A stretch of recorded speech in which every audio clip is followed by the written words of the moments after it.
Welcome to Emotional Labor. This is the show where we do the discourse so you don't have to. I'm joined today by musician and comedian Ethan Fields. Yo.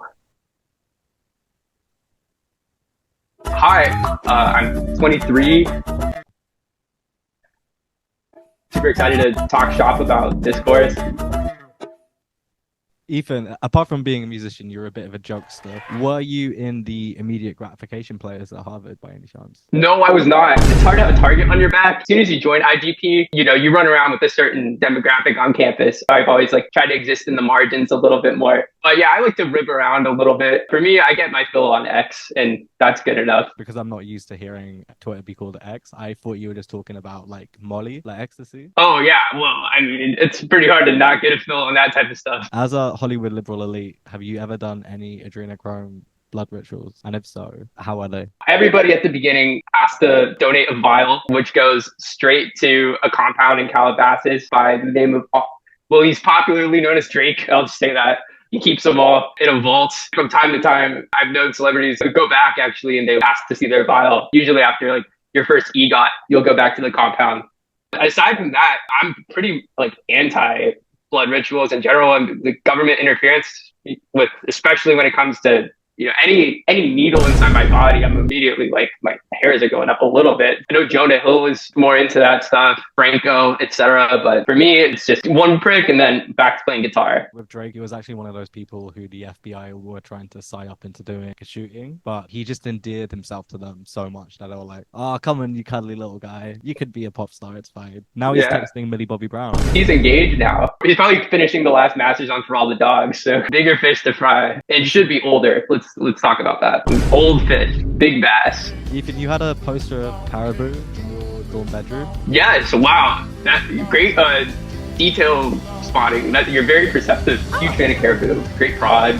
How do you match those levels of white dad swag that he has on stage? Because I've seen him live a couple of times and he's so sick. I've worked on the quintessential white dad facial expression, which I've known to bust out in between songs.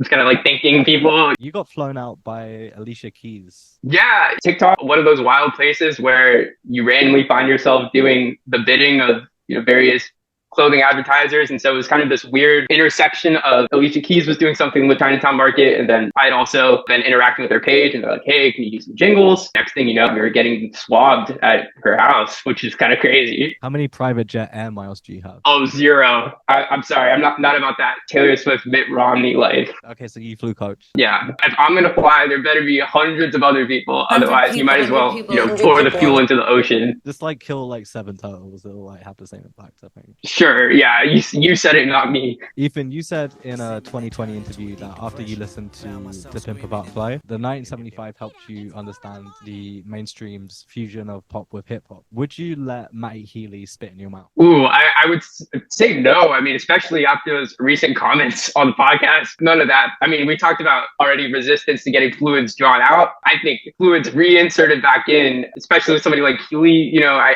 have to be a little bit skeptical about that. But obviously, if it came with a huge sum of money, I would sell out in an instant. In this case, it's just for free. The fusion of hip hop and, alternative is pretty cool. So, yeah, I actually like 75's music, genuinely. No, it is amazing. That's what's painful about it. It's tough. You know how people really like the Smiths? I never really fucked with them. So when people were like, "Oh, but Morrissey he's terrible, but the music's good," I'm like, whatever, I don't care. But now it's happened to me. It's happened to my fave. And I'm like, shit. That's really interesting, seeing that process unfold in real time. I think, honestly, that makes it a little easier because it's oh, I grew up with these records at a time when it was more acceptable. It not only like the band, but I also like the band just as human beings more. So it's good memories. It's just, you're actually creating that separation temporally. Whereas with the Smiths, it's we've inherited all of Morrissey's baggage as soon as we're born, It's like Kanye currently straddling that line where people are still putting him on, but then only in some context. And it's people might talk about it. It's not quite as bad as, what's the name? R. Kelly? Yeah, there's definitely gradations to it all. Actually, a lot of times at college, we'd run into situations where it's we're at a function, we're looking for music to play. Someone's like, "Should I play All Falls Down?" It's just play it, dude. It doesn't matter. It's a good song. Nobody, just don't be anti-Semitic. It's I only like the sample, none of the verses. Yeah. Ethan, are you ashamed of being Desi? No. Far from it. I mean, it's, That's like if I'm ashamed of you myself, then I feel like, that I would need to do some soul searching. Growing up in the United States, there's like a distance from the culture, which is something that like I've reconciled with. I studied Tamil in like college and just like couldn't grasp the language as well. It's like new alphabet. Being older, I mean, it's a lot harder. But I think it informs a lot of my music, even if it's not in an explicit way. Maybe this idea of like otherness, kind of being on fringes of various groups and stuff, I think like kind of meanders into it, at least like sonically. Andrew, Vanakamana. Let's go. So we're both half Tamil, half white. Oh, let's go. It's weird how many wasians I interview on this show. It's like a disproportionately high amount. Ethan, would you rather have shortened Sonic seasons for the rest of your life or have to live in LA for 10 years? Tinseltown, it's tough out there. I guess I could take a little bit less basketball if it means not having to step foot in that hellscape ever again. I think it's good to go once, cut your teeth, run around town a little bit, check out Los Feliz, do a couple sessions. After that, once you have your bounces and waves, like take that back. I'm a Bushwick person now through and through. As like someone from like London or just Europe, LA just looks fucking uninhabitable to me. I can't drive. It's just like a desert and then like a grid. You have this giant like drain pipe. It's surrounded by these mountains, and they said, okay, let's build this in the least efficient way possible so that we can create the most sprawl. So it's like total confluence of like environmental collapse and then lack of walkability, like you said. I mean, like I'm not a great driver either. I get a lot of anxiety from driving. So oftentimes I would just like ride the bus. The bus smells like pee. Have you also heard that the UK is tough island? The UK stuff with Ireland? Oh, no. I mean, obviously there's a UK stuff with Ireland, but yeah, there's a lot of stuff there. Not that stuff, like tough island. Turf Island. No, put me on. Tufts. Every other news story is about how trans people are evil. Oh, turf. I was literally thinking, but they're building artificial turf. No, yeah, that's horrible. I mean, yeah, J.K. Rowling spearheading. Yeah, it's awful. I didn't know that was like a pervasive like part of the culture.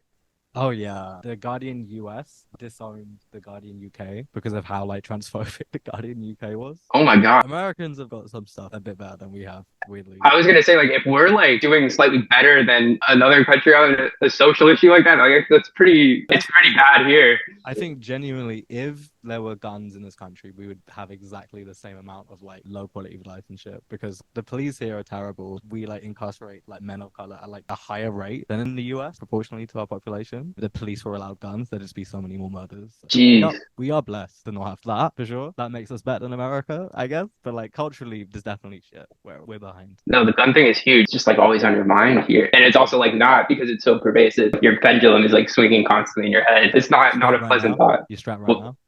No, I will never be strapped. I have played with Nerf toys before. That's about the extent, though. Oh my god, Ethan, how dare you trivialize shootings and death? For me, like I take out all my angst on GTA 5. You keep it virtual. 2K as well? I am quite the 2K player. Do you play 2K at all? No, not all. You said you admire people who can do nothing and have people fawn over them. Is this mindset a nihilistic death drive towards the commodification of the self? Or is it influencer goals and a life without having to produce content constantly for the mills of the algorithm? Whoa.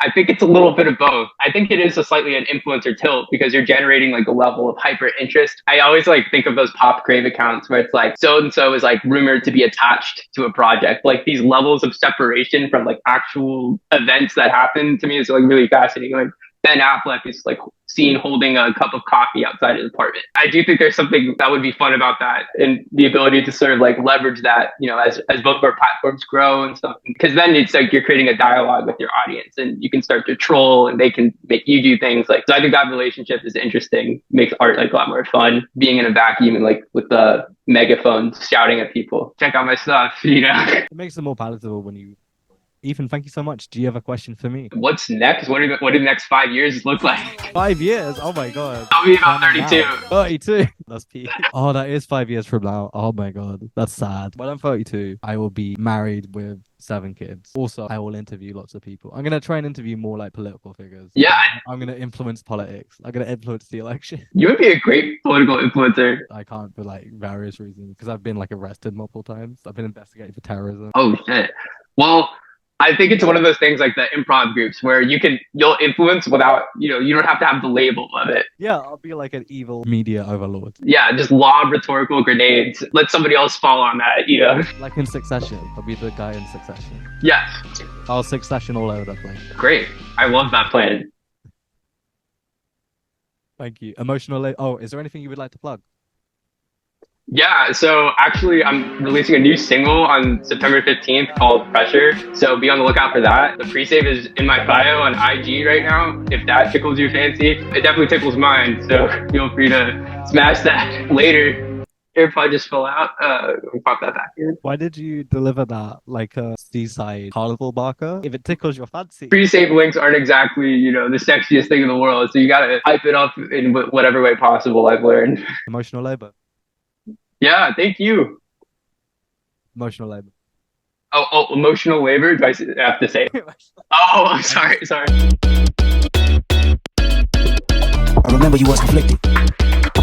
Found myself screaming in the